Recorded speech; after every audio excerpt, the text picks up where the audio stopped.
Every January 1st, Haitians all over the world do the same thing. We wake up early. We put a big pot on the stove. We make soup. Squash, specifically a Caribbean pumpkin, garlic, thyme.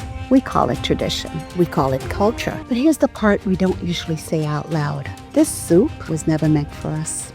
And the reason we eat it every year has everything to do with that. Hello and welcome. You're listening to Diaspora, the Soul of a People, Season 1, Haitian Soul. I'm your host, Marie. And in this episode, we'll talk about Soup Joumou, the taste of culture, memory, resistance, and liberation. This isn't a cooking episode. There'll be no recipes. This is a story about power. And like all good stories about power, it starts with someone being told. Soup Joumou for us was automatic. You didn't ask for it. You didn't opt in. It was just there. Big pot, big bowls, someone yelling from the kitchen, "Soup la pare, vin manger."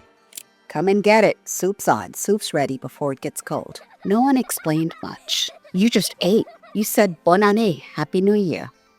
And you moved on. And honestly, that's how the best cover stories work. Because when something feels ordinary long enough, you stop questioning its origin. So let's rewind. Before Haiti was Haiti, when it was still Saint-Domingue, Soup Joumou was not a food of celebration. It was a status symbol.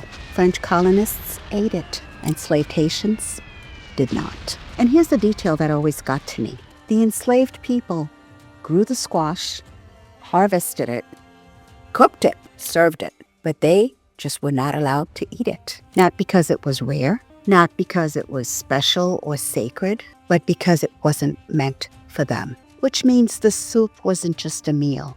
It wasn't just a food. It was a clear message. Imagine, if you will, you're preparing the same dish over and over and over again, knowing that you'll never get to eat it. Imagine being surrounded by food and yet still being hungry.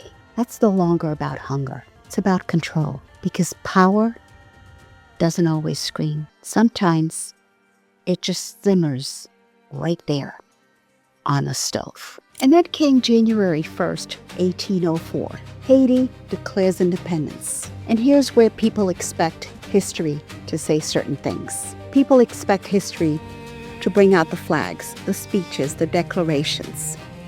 But guess what? That's not what came first. What came first was the soup. That soup. Cooked openly, eaten freely, without permission and without apology. And that moment was not about hunger. It was about crossing a line. Soup Joumou became a way of saying, we're here. We decide now. A symbolic middle finger, if you will, at the former enslavers and colonizers. Soup Joumou became proof that freedom isn't just something you announce. It's something you practice. It's not abstract. It's not theoretical. Sometimes it's as simple as a bowl in your hands, a bowl that you were never supposed to hold or eat from. And here's where the story gets even quieter, because this tradition did not survive through textbooks. It survived through kitchens, through women who woke up early, who seasoned by feel and taste, who never missed January 1st. They didn't always give the speech. They just kept the ritual alive. And somehow, the meaning lived in the pot, even when the words didn't. Freedom that was not written in a textbook, but written in a pot. And here's where the question really messes with me.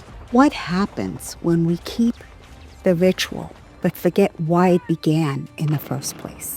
When a rebellion turns into a habit, when resistance becomes routine. We eat the soup, we post the photos, we say Happy New Year, Happy Independence Day. Makes me wonder, are we honoring freedom? What gets lost when a ritual turns into a habit?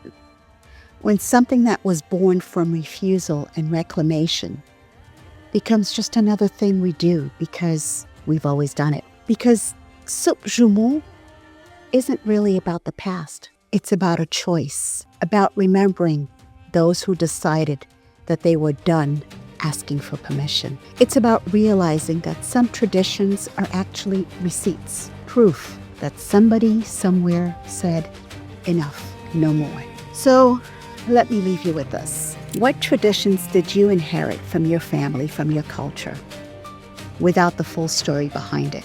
What rituals are you carrying that once meant something? Survival, refusal, resistance. But no one ever broke it down for you. If this struck a nerve, woke something in you, I want to hear about it. Send me a message. Tell me the story behind something you just accept as traditional. You can find me at Diaspora, the Soul of a People podcast. Because guess what?